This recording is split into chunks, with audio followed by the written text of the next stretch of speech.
குடும்பத்தில் நாங்கள் ரொம்ப நெருங்கிய உறவினர்களுக்கு 5 நாள் சாப்பாடு போட்டார்கள்.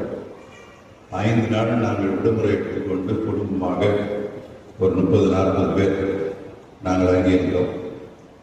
அப்பொழுது கிட்டத்தட்ட ஒரு 10-12 தடவை ஜபம் ஏறெடுக்கப்பட்டிருக்கும்.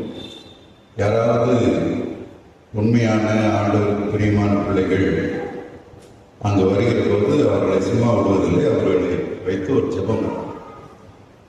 அப்போதெல்லாம் அவர்கள் இந்த 127ஆம் சங்கீதத்தையும் 128ஆம் சங்கீதத்தையும் சேர்த்து வாசித்தார்கள். 10 தடவை அல்லது 12 தடவை இந்த 2 சங்கீதத்தையும் வாசித்து விட்டுதான் அதற்கு பிறகு அவர்களை ஜெபம் மேற்கொள்ள சொல்வார். நான் உண்மையிலேயே 127ஆம் சங்கீதத்தை இது உங்களோட பகிர்ந்து கொள்ள விரும்பினேன். ஸ்டீவன் சார்ட்ட கூட நான்